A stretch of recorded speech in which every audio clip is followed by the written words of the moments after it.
Yasha Levine, everybody. And Rowan.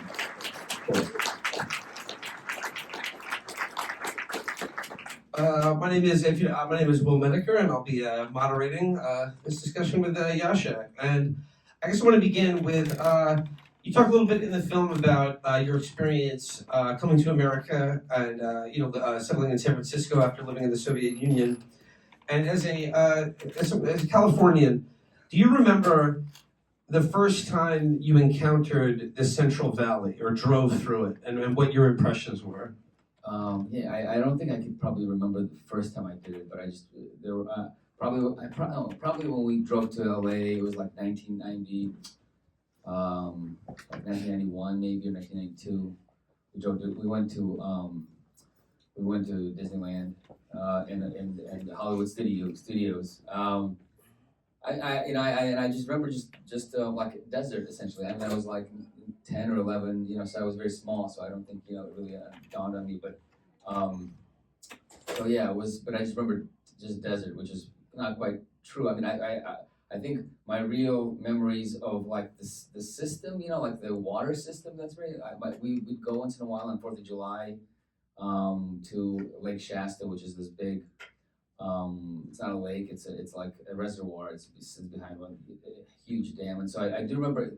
And I remember being weirded out by it because the shores of that lake had jagged rocks, and it was just mud and jagged rocks. And when you're in a body of water, usually, the rocks have been worn smooth by flowing water or just by the natural presence of water. And I just found it so hospitable. I remember thinking about it, because you'd rent like a little boat, like a little motorboat, and you'd pull up to one of the little shores there, and it was being possible to enjoy the shore because Pleasant to walk around barefoot. Impossible, completely impossible because it would be mud and sharp rocks, and so I mean and I didn't really understand what that meant, So that's one of the reasons why I was drawn in, I think, to the story so much when I was out in Victorville, is because when I started looking at the water system, it sort of it made California sort of make sense to me suddenly, why everything in this place seemed kind of artificial and not quite as it should be, Right. Because LA has it should look like, I don't know, like England or something, or Scotland or something. I mean, people want it to be all lush and green, with lawns, right? But it doesn't quite fit. Like something's wrong about it. And so why there were sprinklers everywhere? Why Golden Gate Park? Because I grew up in San Francisco, right by Golden Gate Park, and one of the things about it, it's it's like a natural forest or like a sliver of a forest that might have existed here. It's like, no, these were sand dunes, and that's why the entire park has sprinklers, like the kind of back, it's like the backstage. It's just this network of sprinklers, and they're constantly on. So it everything kind of clicked, and I understood. It's that sense of the backstage, right? Yeah. This idea of how so much of this, even if you're from California, is totally invisible. Yep. And for me, just visiting California for the first time, having grown up here in New York, I remember the first time I drove through the Central Valley. I thought I was looking at the end of the world. Yeah. It's like the bleakest place imaginable, because in my mind, and when I've experienced in California, I was like, what a lovely state. This is wonderful. And I want to talk about your writing, which I started this out. I have obviously, I became familiar with your work through The Exile, and then, which was very influential in what I currently do, what you guys did in The Exile. But then it was the next in the Not Safe for Work Corporation. You wrote a great piece of kind of literary journalism called A Journey Through Oligarch Valley. Because you talk about you talk a little bit about the movie, but when did you get the idea to turn that writing into a documentary project? I think because when I wrote that, when I the first stable job I had in journalism was in the Not Safe for Work Corporation, in American journalism, but it was the first, I did no health insurance, unfortunately, but it was a stable paycheck. And a great editor, Paul Carr, who kind of immediately understood the value of a story. And, because when I moved to Victorville, it was I was just fresh off, playing. I spent a bunch of years in Moscow. I went back to kind of find my roots in Russia, because my parents, we were very integrationalist household. Like my parents didn't really think I needed to know anything about, my past in Russia, even though I was like 9 when I left. So after I graduated college and had kind of a failed film career, I wanted to be a filmmaker, and I kind of made this film and failed. So I was like, I have nothing else to do. I'm just going to sell my car and move to the place where I was born. And anyway, it's a long story. I moved back to the States, and the first thing I did is just basically move out to Victorville because I had seen the dot-com boom, the real estate boom, the bubble, like inflate from overseas, and I was like, what the fuck is going on here? And everyone that I knew back home was flipping houses and all this stuff. So I just wanted to go out there and see what it was like, and immediately, like, I mentioned in the film, water became like the dominant, theme of what I saw there because water underwrites everything. But the problem with moving out to Victorville, living alone, being kind of having an affinity for uppers, is that I kind of drove myself totally insane out there. I was in the Mojave Desert. I mean, this is like breaking, it's cliche, basically. Like, that's where meth is made, in America. Or I don't even know if it's made in America anymore, to be honest. I think it was already. I think it's another import product. I was hoping that we'd make America great again by make meth great again. By making it in America. I think it was Mexican meth at that point. But the tariffs are going to fix it up. That's great. That's a great idea. You should tell it to, yeah. And so I just went totally insane being out there and like having. I can imagine it's like pretty easy to drive yourself insane, uppers excluded. It's an insanity-inducing place to live because of just how desolate and bleak it is, and it's not just like deserts can be quite beautiful, but like it's the endless suburban sprawl, and you see a lot of it in this movie. And the feeling I had watching the movie that I was very struck by is that like so much of like the wealth and like prosperity of this country is undergirded by this idea of like infinite growth, and then it's just one bubble after another, and that like in California especially, water is really the medium that makes all of that possible. And by growth, I mean human life, but also a great deal of human wealth, and it just seems like you talk about like the connection between like both obviously water we all needed to live, but like it is this huge engine for growth and wealth, particularly in agriculture. Yeah, I mean even like New York, for instance, like has like an imperial water project that's attached to it, right? Like it gets all this water from upstate New York. It's people are still bitter up there, from what I understand. There's like a couple of towns that are submerged under reservoirs, and but even with that, even though Manhattan basically gets its water from upstate and feeds it like to itself in these like kind of a big network of aqueducts. It's not, New York has just a lot of water. Period. It's not like, oh, they took water from us and we don't have any more water. Right. So upstate is like, yeah, we have too much fucking water.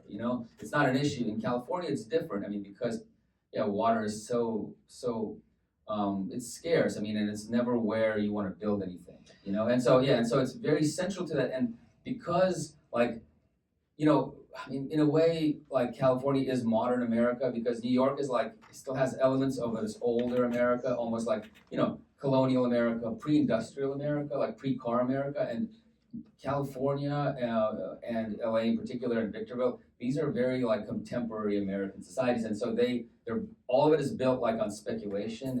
Is built on like layers and layers of real estate bubbles. And one of the things that I think gave me moral clarity in Victorville was that I understood that like, oh wait, like Victorville is just this place that has nothing, and they just manufactured sort of demand for these homes. Well, it's like if you can get water to these places and build houses there, like a lot of people will make a lot of money. For Wall Street, but should water be brought to these places, and should that many people be living in these places? I mean, that's the whole thing, is that the story of California is that where things happen in places that don't have the water to sustain it, right?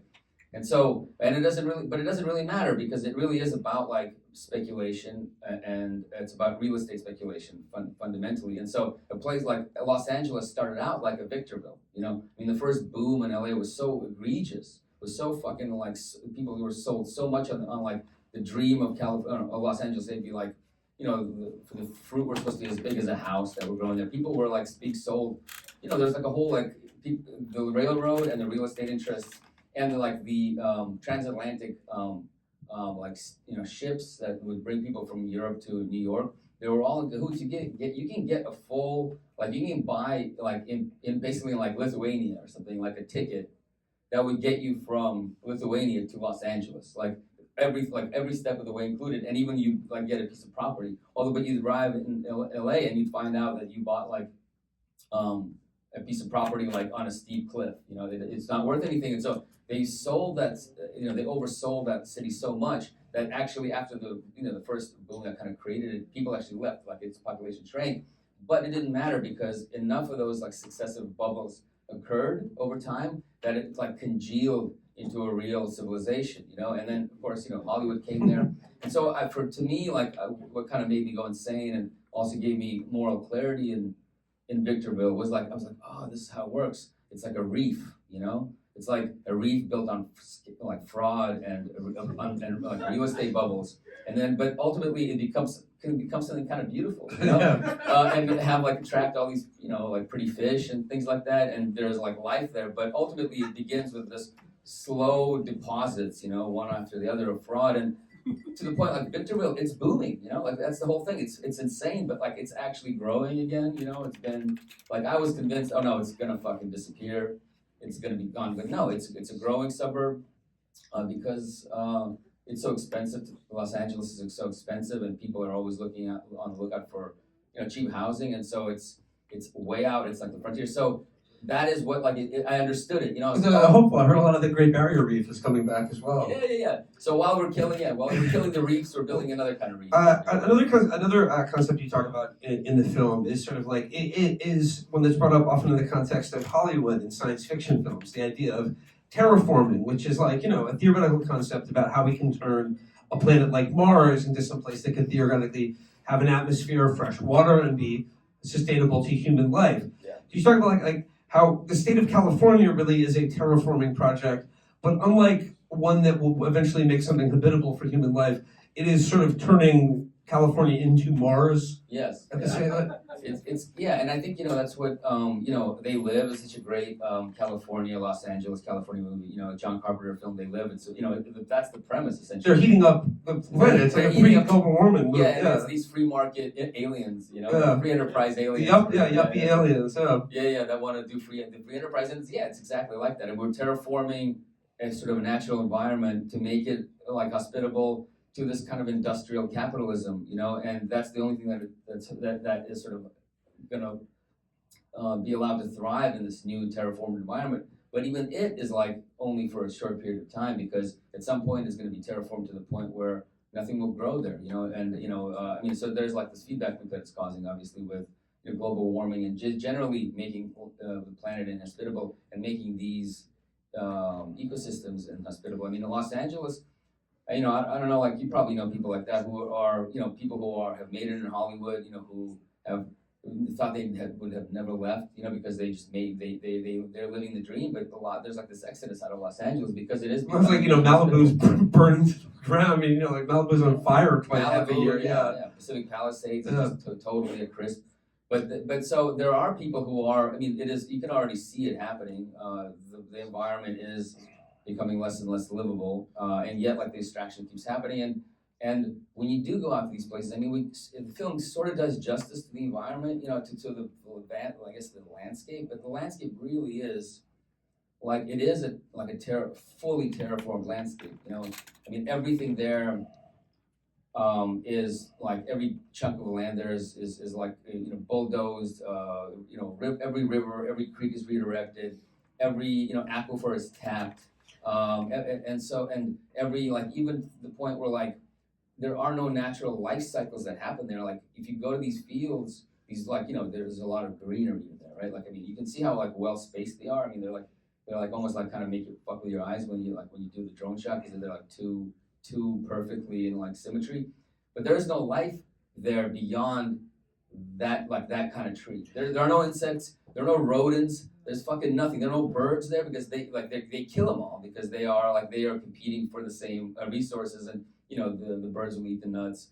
The insects will. It's competition. It's competition. So the whole place. The competition with the resniks. Even the rats are. There's that one. They're easy to kill. They're the resniks. Another thing that struck me watching the movie is when you go to the company town, the Lost Hills, California. Yeah. Another very really both historical and science fiction concept. As someone who takes for granted that when I turn on the tap, I can drink the water that comes out of it. A thing that I found just is not so much shocking, but just sort of floored me to think about was the flatbed of a pickup truck that just filled with pallets of bottled water that the people there need to keep buying to I don't know drink or even wash bathe themselves. And it's just what with the privatization of water, the fundamental resource for human life. What do you think about how much control over human life the people who own water have? I mean, yeah, total control. Yeah, I mean, it's total control. I mean, I don't think you can get. I mean, we can do without a lot of things, but water is pretty central. I mean, air and water. I guess air is even more central, but water is number two. Yeah. I'll find a way to start charging us for that eventually. You eat food. That's three, and then everything else is sort of optional, I guess. But yeah, no, it's insane. I mean, again, this is why it feels like. You really do get the sense that you are, on Mars or you're in this terraformed, an inhospitable planet or something that is being currently sort of transformed into something that you can where you can live somewhat, and decently. It's very Philip K. Dick, like the hovels on Mars. It feels like that. And when we were there in Porterville, at some point because the state of California, declared a state of emergency in that area, and so. Basically everyone got these sort of giant plastic containers, that would sit in their backyard, and they'd get a water delivery every week or so, a water truck would come out and would just connect the hose and they fill up their their pretty large water tank that would last for I don't remember exactly how long depending on the size of the household, but I mean they were completely disconnected from any kind of it could be on Mars, it could be it could be on a space station. It could be in Elysium. I mean, on the space station. It could be anywhere. But it's not like what you imagine it's like to live on Earth. Where there should be some water. You think. So you talk about the private ownership of water, but it's also you need water for the private ownership of land. What would a public ownership of water or a public ownership of land, or rather a more public parceling out of land? I'm thinking every CIA case officer and agent in the 20th century in America, when they hear the term land reform, it's time for a change in government, shall we say? But what would land reform look like in the Central Valley? I would say I would answer this question, but I think there's a bead, on my forehead. No, exactly. I mean, look, I think that's the other thing about being out there. It's you realize, okay, yeah, water is important and all these things, and I think you can kind of get people interested in water, especially when they start running out of water. I mean, the truth is that most people in California have never experienced what people in Porterville or people in Los Hills experience. I mean, especially the kind of people who have any kind of power in the big cities, in LA and San Francisco. But I think what is more alien, I mean, to Americans is the idea of land reform. Because when you are out there and you're driving through this Central Valley, I mean, you could literally drive for an hour at highway speeds and still be on a budding one property that pretty much, or a collection, a cluster of properties that belongs to one family. Not like a giant multinational corporation that's owned by all these pension funds and whatever, and BlackRock and Vanguard or whatever. But no, like a small family that owns it, and you realize wait a second, that is, and they produce, and this is sort of the norm rather than the exception in America. I mean, the sort of the small independent organic farmers that you have let's say upstate, I don't remember the exact numbers, but it's a tiny percentage of the actual food supply that they contribute to the system. And so what reform would look like on some kind of very basic level, the people who, let's say, work for the wonderful company would have a stake in the wealth that they create, right? They wouldn't just be people who are paid, and above, a little bit above minimum wage because, I mean, as I've been told, the wonderful company is actually not such a bad employer out there. I mean, because they pay a little bit more above minimum wage and they treat their workers, all right. They have some kind of, they have a gym that they can go to. Oh, I saw a playground. There's a playground. That was nice. They have a charter school that they put their name on, but they don't actually, or maybe they gave a little money to it, but it's state funded. So, there could be worse, is what I'm saying. But ultimately, the people who work for them get nothing, and you can see it. I mean, and you can also kind of see how unhealthy people are, up there. I mean, it's really people have like broken bodies, like, I mean, it's very, when you're out there, and I was, well, part of the time that we were filming, I lived in Santa Monica, so I was like tanned and felt pretty good about myself, and it just, you're out there and I feel guilty because it just, the people there are actually, their bodies are fucking broken, they're unhealthy, their teeth are horrible, have all sorts of diseases, from asthma to thyroid issues to, just like the classic obesity and, diabetes and people actually have like, problems with their joints. I mean, it's like, you are almost like in a war zone. People are so unhealthy and it is a class war. There are no hospitals out there. I mean, it is like one of the most, there's all these weird, like exotic funguses that kind of are in the air that live in the dry soil. And because the farming kind of kicks up, there's no like grass cover. So it all is airborne and people get this strange, mysterious illnesses that have no cure because once you get a fungal infection, you're pretty much fucked. And in fact, like all the state prisons are out there in California, and like the inmates in those prisons suffer from these fungal infections because they're like in the middle of this blowing.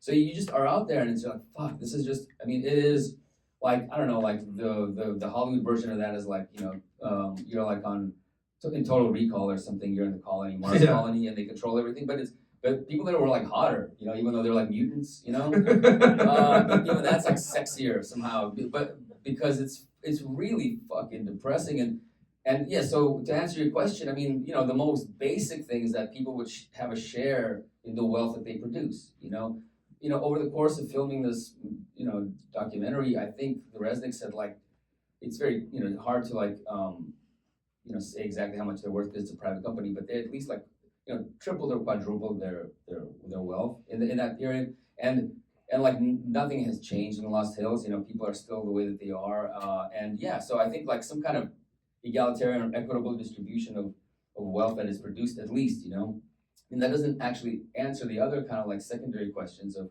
okay, well, even if people are getting benefit from this system, it's still a fucked up system that's killing everything in California. Well, I mean, if it was like reformed, like if the land were parceled out to like smaller farmers, then maybe like all this land wouldn't be going to grow fucking pistachios. Yeah, right? they grow their own food, or like they wouldn't have this massive lobby power to like do exactly. I mean, it would be like some kind of cooperative or some kind of public trust, and families would be able to have chunks of land that they own that they can sustain themselves. And it's a lucrative industry. I know, like Tom Franz, the guy that that was showing us around. The kind of the oil dimension of that place. He's a small time almond farmer. I can't remember exactly how many acres he has. He's not big, but he was making a good living. Like he had a Tesla back when it was like still considered a kind of like a luxury item, and not like not some like basically like just a shitty taxi.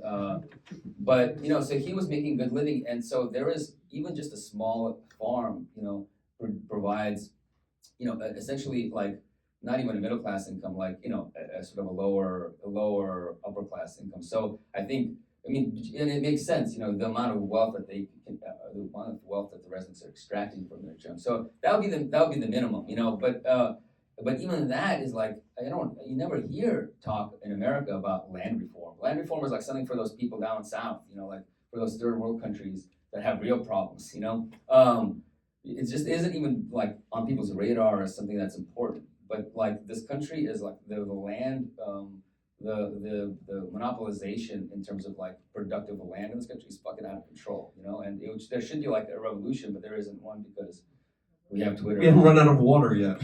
Yeah, it's we not yet. have Twitter. I guess, Instagram. Well, I want to get to I guess other than yourself, I think sort of the star of this movie is Linda Resnick. Yes. And I just something I'd never compete with her. Yeah.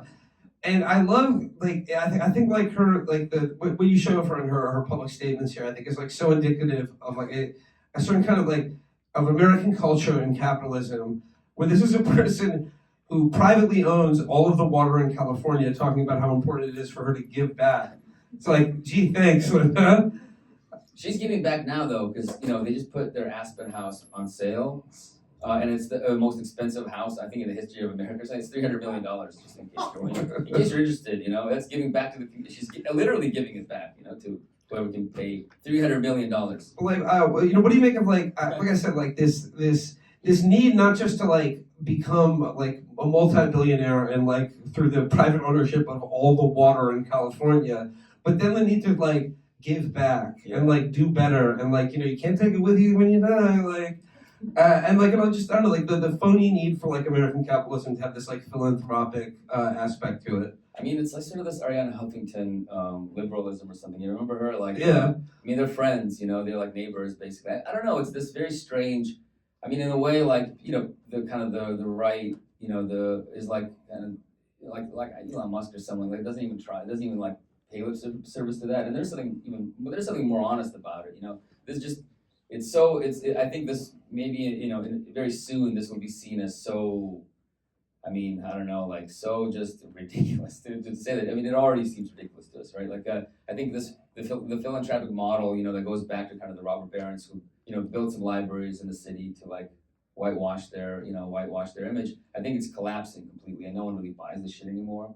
And so that's why I think it seems so ridiculous now. It's almost anachronistic, right, at this point, because no one even believes it. But I don't know. I think that because I do think that she comes from a fairly modest background. Both of them. They're basically they come from they're both American Jews. They come from I'm sure like their grandfathers or something were very poor and came to this country impoverished, and so there is a sense of like the need to at least I don't know pay lip service. And I think she does it more for herself, than for anybody else. So I mean, I wish I knew because it does just sound like just shut up, enjoy your wealth, like just quit fucking showing your face to us and and pretending like you're our friend. Just like enjoy be a good villain, But I don't know why they do it. I think it is just personal, to be honest. Yeah. Do you want to take some questions?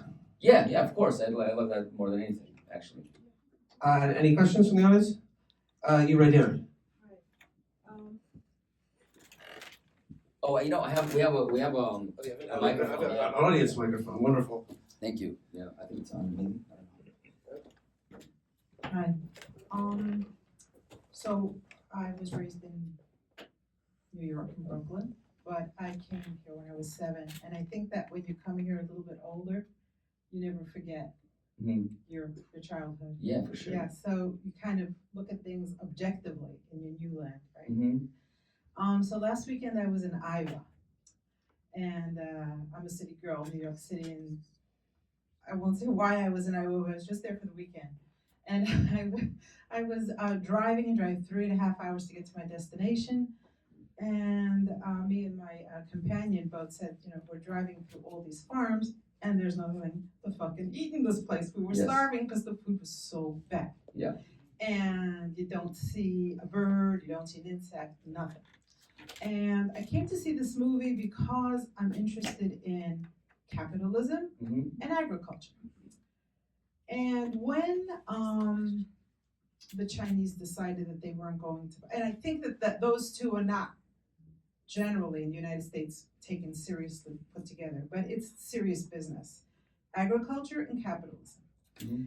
And when the Chinese decided this past fall that they weren't going to buy any soybeans from the United States, not one bean, well, the Iowa farmers are really upset right now. And I met many of them really upset that the soybeans are still there on the farms. And when the Chinese come and buy the soybeans, that's a windfall of $900 million for Iowa. So I just was wondering if you're going to pursue this topic moving forward, because this isn't just a one-off thing. This isn't just a curiosity. And we were discussing your film in Iowa last weekend. They were very interested in Pistachio Wars, but this is a topic that is overlooked. I mean, look, it's farming and capitalism. I agree with you. Food is essential. I don't know, like we need to eat. Like so. I do think that it's. I don't know if I'm going to be continuing, making other documentaries about the food system. it's but yeah, I agree. It's an important topic, and I do think that most people are, like most things that are important. People are kind of ignorant about it. But again, I don't know. It's like it's hard. So I don't know if I have answered your question very well, but let's maybe do Another one here? Okay, Yusuf. So fifth generation Brooklyn Jew, but I spent a decade living in the Bay Area, Oh, nice. shopping at Berkeley Bowl, and so even with the drought, even with the fires, there was still just lush, heavenly piles of cheap, world-class groceries. Yeah. Is there like an estimate on like when the bill comes due for California in terms of no longer being like the breadbasket of America, or is it just kind of like wait and see? Well, I mean, look. Here's the thing: is that the whole like thing about the drought is kind of bullshit, because I mean, Not the drought, but the corporations kind of going full Lorax and extracting whatever. I don't know. That's a good question. I think as far as like as far as they can like make the fertilizer and as long as like the industrial is oil based. They can just keep shoving potassium and nitrogen. Yeah, I into the earth. mean they'll grow it, and as long as there's enough water, I mean there's like salinity problems. I think they can go for a while. I mean there are other problems with the climate. Maybe if it gets too hot for certain things or get too dry. But yeah, I think it can go for a long time. Yeah, it's just but who knows? Yeah, I mean I don't know. Well, like at some point there'll be banana farms in northern Canada or something. Maybe that'd be great. Yeah, you don't need to ship them over anymore. Yeah, just by truck. First of all, thank you for your film. It was really amazing work and really important. I have a question about process. So I guess there's two questions. One is, I guess what piqued your interest first? Were you looking at something else and then you found the story? And then second, did you have to kind of retroactively work against the idea of not having access to the Resnicks and then try to figure out how to do the film without getting an interview?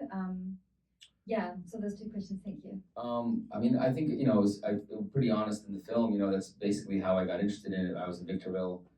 I was reporting on this town, Victorville, and in fact, like, I was actually going to run for city council at some point. I was on, like, the front page of the newspaper, I was like, they really, but so I was like, why, that's strange. Yeah, there's not enough water. Why do they buy this water, and who do they buy it from? And just the idea of, like, I think there was that James Bond movie had just come out too, like Quantum of Solace or Silence or whatever it's called, and it was about Bolivia and like the water privatization of Bolivia, and I was like, wait, this is weird. It's like kind of similar, on a smaller scale, but like you have this town buying water from some kind of private entity, and so I just followed it, and it led me straight to the residents because where that water was coming from was the water bank, and so. And I was like, oh, the Resnicks, like, who the fuck are these guys? And they're like, oh, wow, they're interesting characters, and they're like tied into all these other things, foreign policies like Zionism, obviously, the kind of the further privatization and sort of neoliberalization of the water system in California at the time. That was pretty,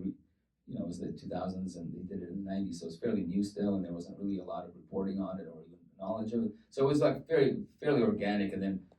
Just my own life, I was like, oh, I get it now. This is how this stuff works, and that's what that lake is. It's like part of this larger system. So it was just very organic in terms of my interest. And the second question was, I just could never get. It was we knew that we wouldn't be able to get in touch with them. They were very savvy in terms of their public relations. They would never make themselves available to us.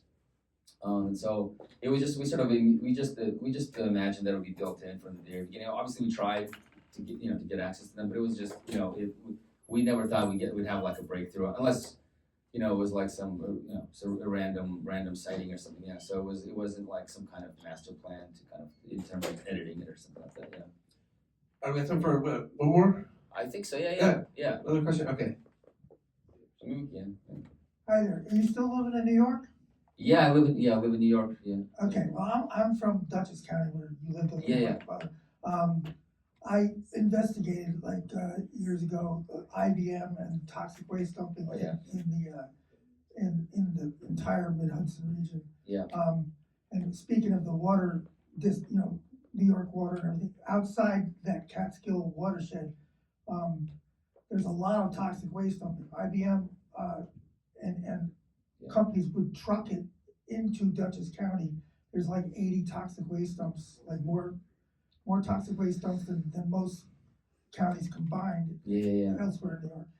And there's a black market in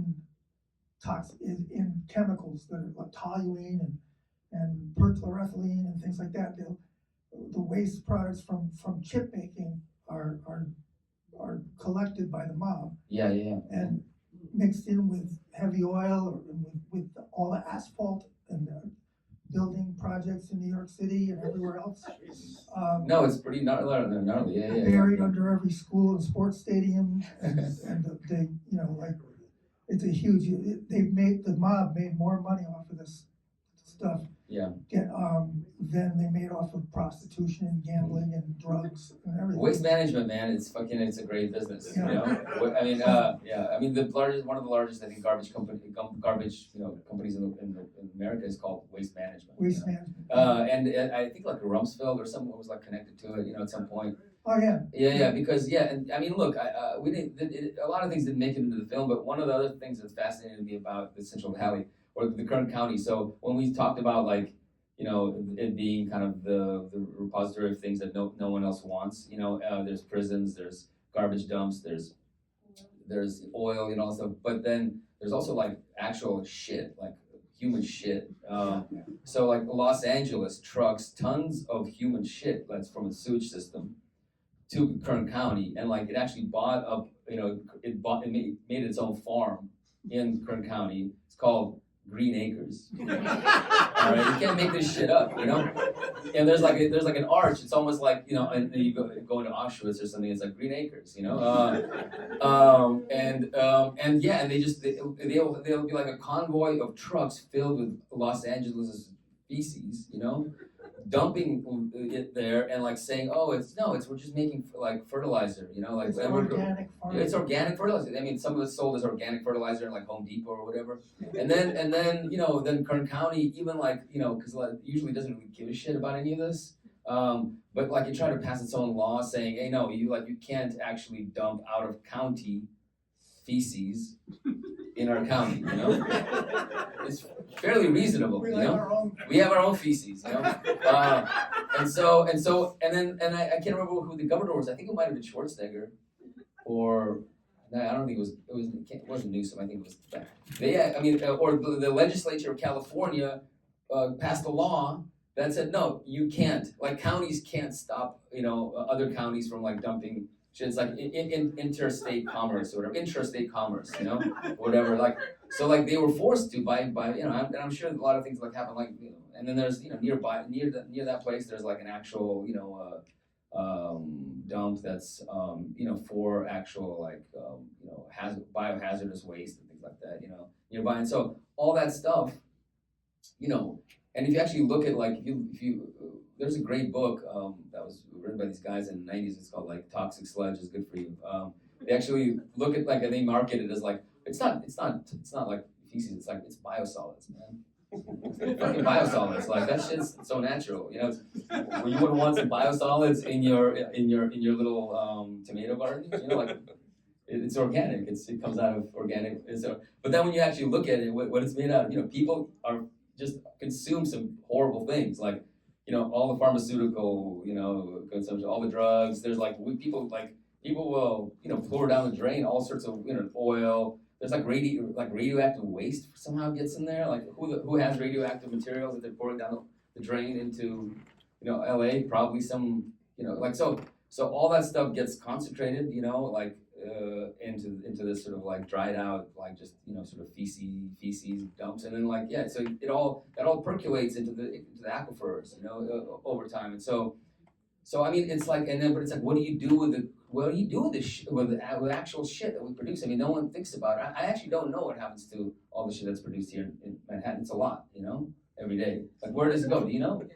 I goes down my toilet. Out of sight, out of mind. Yeah, it just goes down there. Yeah. Exactly. It goes to the core of the earth, It's like. Yeah. All right, one more question. All right, one more. Yasha, thank you for this film. I've been following your work for years. You probably want to mention wherever the right website is to go to right now. To watch it? For what? No, to thank you for your Oh, to, great like, work, subscribe see to, all your give us great money? work, weaponized immigrants. Oh yeah, well we we rebranded, But- we're nefarious Russians now, nefarious Russians. Yes. Yeah, I mean, if anybody wants to go there and give And me the other money thing directly, I would appreciate it. The other thing I really want to thank you for is the cinematography. That's Rowan, You that's know, how- Rowan, yeah. Well, that was just great. Rowan It is amazing, starts yeah, as yeah. this, kind of California detective novel. Yeah. It's worthy of Dashiell Hammett, and the whole way you unfold this, it's beautiful, and that's the least of it. What Thank you're you. telling as a history is the more important part, but it's really important to get that aesthetic. Yeah, it only took us 10 years to put it together. It was easy, Some of us anyone have can been do it. working on our really. projects. Some of us have been working on our projects even longer. Yeah, So it's an inspiration. Thank so you. thank No, yeah, appreciate it. Thank you very much for the comment. Yeah. Thank you very much. One more round of applause for Yasha, Levine, and Pistachio, always, everybody. Thank you. Thank you. Thanks a lot.